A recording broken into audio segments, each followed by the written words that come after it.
the consecration ceremony of the Ram Temple.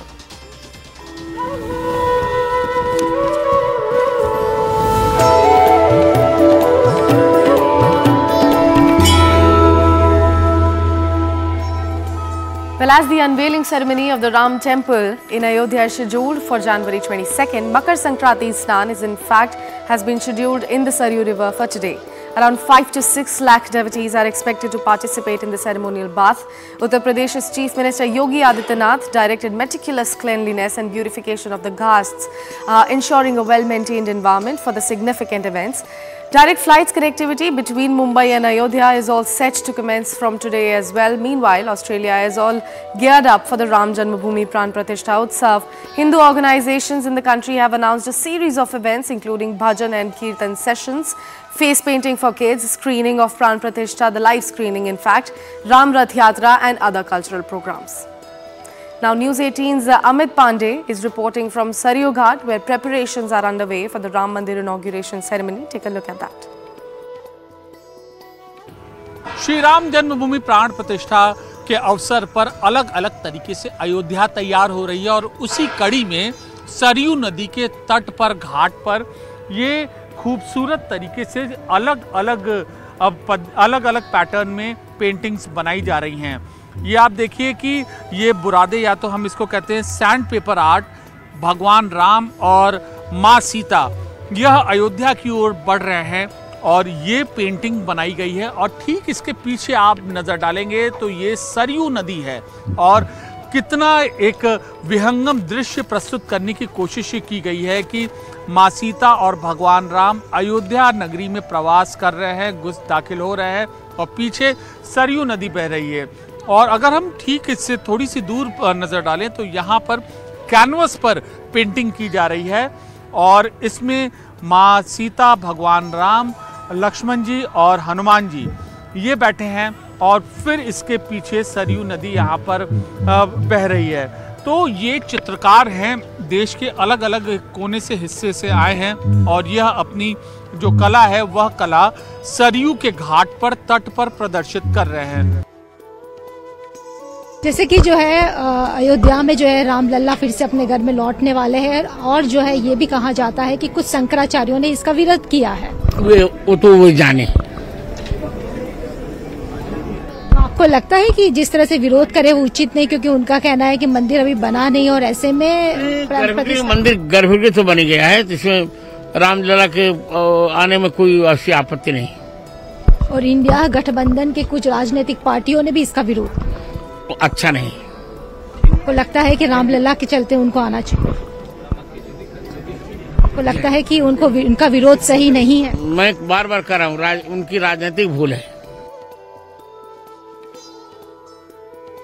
मान्यता है कि शिव राम के हैं और राम शिव के हैं, तो लाजमी है कि जब भगवान रामलला का भव्य दिव्य मंदिर बन रहा हो और खुद रामलला विराजमान होने जा रहे हो तो उनके आराध्य शिव की तरफ से कोई तोहफा ना जाए। तो ऐसे में इस वक्त मैं काशी विश्वनाथ मंदिर के बाहर हूं, जहां पर कुछ देर पहले शिव को कुछ अर्पित किया गया है।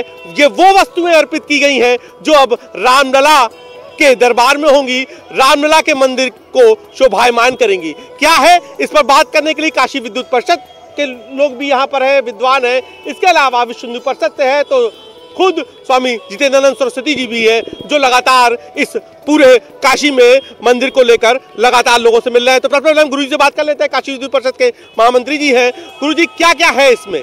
इसमें भगवान शिव का विल्लुपत्र है, चांदी का 11 विल्लुपत्र है जो भगवान को समर्पित किया गया है और इसको समर्पित करके ये हम लोग मन में धारणा लेके चल रहे हैं कि भगवान शिव को अर्पित ये बिल्वपत्र भगवान राम के चरणों में विराजित होगा, जिससे सभी प्रकार की विघ्न और बाधाएं दूर होंगी। भव्य और दिव्य प्राण प्रतिष्ठा महोत्सव संपूर्ण संपन्नता को प्राप्त करेगा। जी, बनारसी साड़ी भी मैं देख रहा हूँ। माता जी के लिए, जानकी जी के लिए माँ की अन्नपूर्णा की समर्पित साड़ी है, चुनरी है और राम और लक्ष्मण जी के लिए पीताम्बरी वस्त्र है।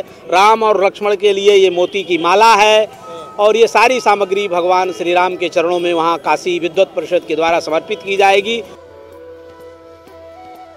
बस कुछ ही दिन की बात है जब आपकी तरह मेरी भी होगी रामलला से मुलाकात, वो भी साक्षात। जी हाँ, हम सब भारतवासियों के लिए ये एक बहुत बड़ा दिन है। सभी राम भक्तों को सबसे पहले तो मेरा बहुत बहुत प्रणाम। 22 जनवरी को हमारे सबके राम लल्ला की प्राण प्रतिष्ठा होनी है। आपकी तरह मैं भी 22 जनवरी का इंतज़ार कर रहा हूँ। ये एक ऐतिहासिक दिन है, पूरे विश्व का सपना पूरा होने जा रहा है। पूरे भारतवासियों में जो है वो खुशी की लहर है। सबसे पहली बधाई मैं प्रधानमंत्री साहब को देना चाहता हूँ और फिर आप सबको बहुत बहुत मुबारकबाद। Well, we are seeing the excitement of the opening of the Ram Mandir in the US also percolating across multiple cities. We have almost a dozen events across the United States where they will be celebrating the opening of the temple. All the way from New York, Times Square, if you go to Boston, you go to Washington DC, you go to LA or San Francisco, there are events basically signed up which will happen same time as they do the opening in India. लेकिन मेरे ख्याल से 500 वर्ष की प्रतीक्षा के बाद supreme court का निर्देशन है और सुप्रीम कोर्ट के निर्देशन पर वहाँ मंदिर की प्राण प्रतिष्ठा हो रही है राम जन्मभूमि अयोध्या में। तो मेरे ख्याल से इसमें ज़्यादा राजनीति करने की ज़रूरत नहीं है और सभी धर्म को जो है सम्मान हिसाब से देखना चाहिए। किसी भी धर्म को नीचे, किसी भी धर्म को ऊंचे, इस हिसाब से हमें देखना नहीं चाहिए।